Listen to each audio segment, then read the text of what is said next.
So hi everyone. Again we are seeing today three important questions of a day, and see these questions are important not kind of कि आपको मुझे performance देखना है, मुझे देखना है कि आप कितना पढ़ाई कर रहे हो. No never. I only wanted कि whatever you are studying, आप जिस तरीके से wherever in which coaching you are following, which notes you are following, आप एक डेप्थ को मेंटेन रखिए. ओके आपके टॉपिक में एक डेप्थ होना चाहिए. You can't be like very like study like बिल्कुल सपोज मनरेगा स्कीम है तो हाँ उसमें एम्प्लॉयमेंट देते हैं, अलाउंस देते हैं, this that.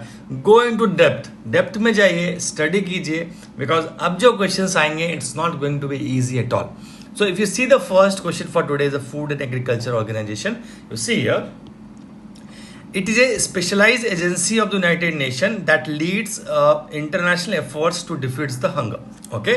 Now here what you have to know is it's a specialized agency of the United Nations. तो ये तो if you are a fresher you should be knowing that कि UN की agency है. Otherwise this is a easy statement. If you see the second statement, it says the first session of the newly created United Nations 95 established the Food and Agriculture Organization. किसी भी body का existence कैसे हुआ, किस वजह से वो आया, which body led to the existence of that body, बहुत इंपॉर्टेंट होता है. उसका इवोल्यूशन कैसे हुआ. So you see here it says the first session of the newly created United, पहला सेशन जो यूनाइटेड नेशन का हुआ था 1945 में, उसके इससे क्रिएशन हुई थी. Third is FAO receives 100% funding from its members. Again this is a tricky question, tricky statements, और इसका जवाब, और ये सारे क्वेश्चंस वेबसाइट से लिए गए हैं, FAO की वेबसाइट से. So no need to worry.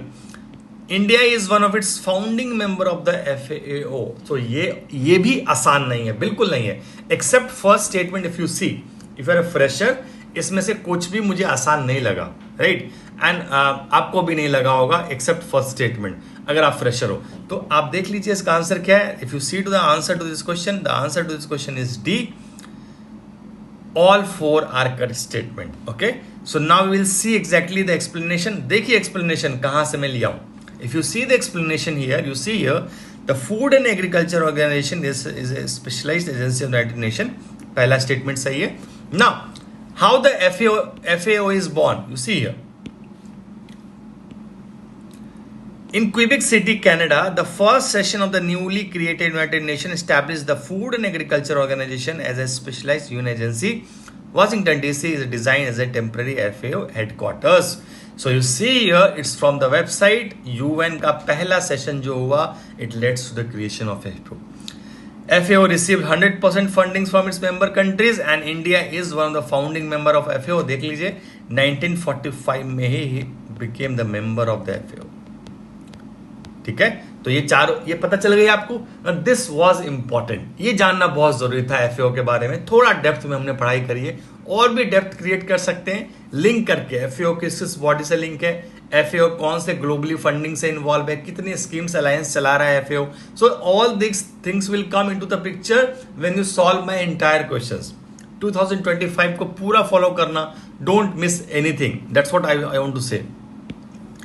Next question, if you see here, recently the Nagi and Nakti bird sanctuary, ये दो बर्ड सैंक्चुरीज हैं recently recognized under Ramsar convention.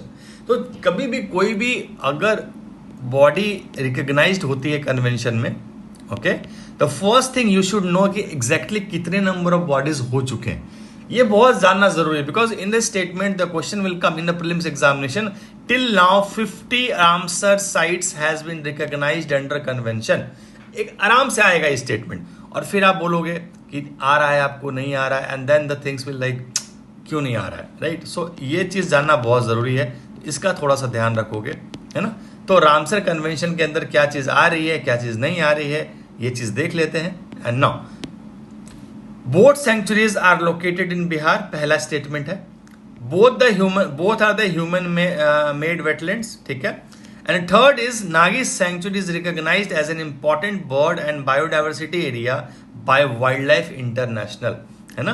तो तीसरा स्टेटमेंट क्या है, नागी सेंचुरी जो है it is recognized as an important bird area also by biodiversity international. ये बॉडी भी इंपॉर्टेंट है, आपके प्रीलिम्स एग्जाम 2019 और 20 में आ चुका है। Consider the following statement regarding bird life international. Okay, तो you see here answer is C, all 3 are correct here. अगर आप एक्सप्लेनेशन में जाएंगे तो यू विल सी हियर। अच्छा, ये मैंने रामसर साइट से यहाँ पे बॉडी, तो बिकॉज मुझे इस सैंक्चुरी के बारे में पढ़ना था, तो the best way to read about this sanctuary is go to the Ramsar site. और रामसर साइट के अंदर जो भी साइट्स हैं आप देखोगे उनके डिटेल दिया हुआ होता है हर साइट का। ओके, तो आप देख लीजिए यहाँ पे नागी साइट का दिया हुआ है, नागी रिवर के अकॉर्डिंग है। The site was recognized locally as a bird sanctuary 1984 and it has been internationally as a important bird and biodiversity area by the BirdLife International. समझ में आया? Similarly, if you go to the Nakti sanctuary, उसके बारे में भी आप पढ़ लीजिए। तो all 3 statements are correct. So आज मैं आपको ये चीज सिखा रहा हूं, कभी भी वेटलैंड की पढ़ाई करें, कभी भी रामसर साइट्स की पढ़ाई करें, go to the site, Ramsar site पे जाइए, ओरिजिनल साइट्स पे उस जगह के बारे में डिटेल पढ़िए, and that's it, your work is over. This is important, आपको ये काम तो करना पड़ता है, ठीक है? तो इस चीज का थोड़ा ध्यान रखिएगा और कोशिश कीजिए करने का। That's it. Now moving to the next question, Trishna mission. अब तृष्णा मिशन ऐसा कुछ, it's an recently announced by the ISRO. तो मिशंस आर इंपॉर्टेंट। अभी ये इस साल के प्रीलिम्स में क्या नए चीजें आप देखने को मिला आपको? ओनली 1 ओनली 2 का नंबर कम हुआ, दैट ओनली 1 ओनली 2 पेयर के नंबर ऑफ क्वेश्चंस बहुत कम हुए। दूसरी चीज देखने को मिला आपको कि 3 स्टेटमेंट्स, 3 कॉलम वाले क्वेश्चंस आ रहे हैं, ठीक है? तो आपको तीनों चीज पता होनी चाहिए अगर एक स्टेटमेंट सही करना है। So depth is important, depth is important. Okay, तीसरी चीज क्या मिलने को मिली कि इस बार तो चलो हमारे ज्योग्राफी से काफी क्वेश्चंस आ गए, but always try to prepare every subject equally. किसी को पॉलिटी ज्यादा पढ़ लो, ज्योग्राफी कम पढ़ लो, अब भी अगर आप तैयारी स्टार्ट कर रहे हो, there is no single reason कि आप किसी सब्जेक्ट को ज्यादा इंपॉर्टेंस दो, किसी को कम दो। सबको इक्वली पढ़ो, बिकॉज डजंट नो कि कब आर्ट एंड कल्चर से 20 क्वेश्चंस आ जाए, मेडिवल से 20 क्वेश्चंस आ जाए और फिर आप रिग्रेट करो कि इससे ये आ गया हो। तो आप इस भरोसे में मत रहिए बिल्कुल, है ना? तो joint mission of India US का है Trishna mission. Okay, and the mission will study the water presence and the concentration as well the dynamic including the melting glaciers in various part of the biosphere.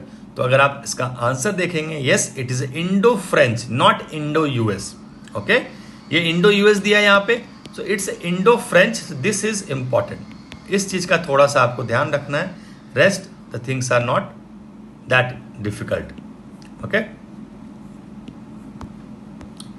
तो ये question आज के थे। Tomorrow again we will see important questions, और कल फिर मिलते हैं हम लोग नए क्वेश्चन से। अब ये सीरीज कभी बंद नहीं होगी, बस I want to teach you everything, ताकि आप सिस्टमेटिक वे में पढ़ाई करो और 25 का जल्दी से एनरोल करके स्टार्ट कीजिए, because we have started in full pace.